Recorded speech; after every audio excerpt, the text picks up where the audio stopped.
আপনারা ডিমের চপ খেয়েছেন, ডিমের ডেভিল খেয়েছেন এবং ডিমের অনেক রকম পদ করে খেয়েছেন। আজকে আমি বানাবো ডিমের পকোড়া। তো নমস্কার বন্ধুরা, আমি ভোলানাথ, আপনারা দেখছেন ভোলা রান্নাঘর।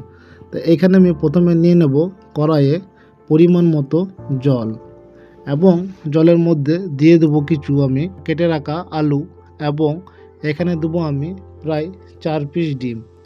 এটিকে আমি ভালো করে সেদ্ধ করে নেব।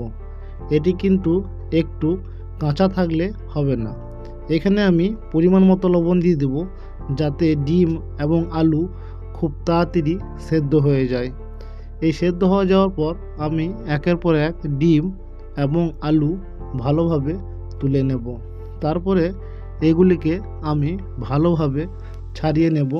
ডিম এবং আলু ছাড়িয়ে নেওয়ার পর এটিকে ভালোভাবে একটি ভালো জায়গাতে তুলে রাখবো এবং আলু এবং ডিম, এখানে বলি ডিমে কিন্তু আমি কুসুম ব্যবহার করব না, শুধু ডিমের সাদা অংশটা ব্যবহার করব।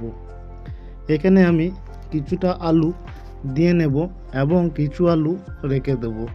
এখানে আলু বেশি ব্যবহার করবেন না, তাহলে কিন্তু আপনার যে পকোড়া আইটেমটা খুব নরম হয়ে যাবে।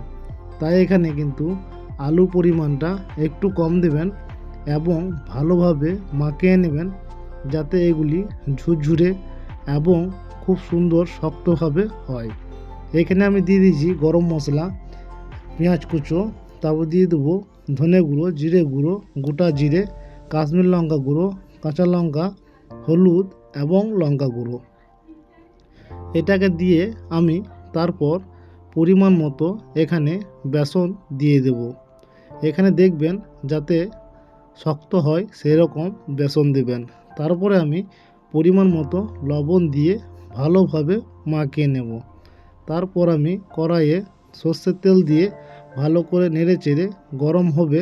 তারপর কিন্তু এই পকোড়াগুলো একের পর এক দিতে থাকবো। এখানে মনে রাখবেন, যখন পকোড়া ছাড়বেন ঢেকে ঢেকে আপনারা ভাজবেন, কিন্তু এটা না ঢাকলে ফোটার কারণ আছে, যেহেতু এখানে ডিম ব্যবহার করা হয়েছে গোটা গোটা। তাই আপনারা ঢেকে ঢেকে এটিকে ভালোভাবে ভেজে নেবেন।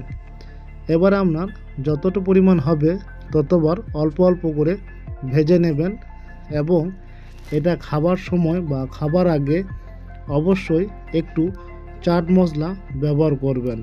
চাট মশলা দিলে এই পকোড়ার স্বাদ বেড়ে যাবে।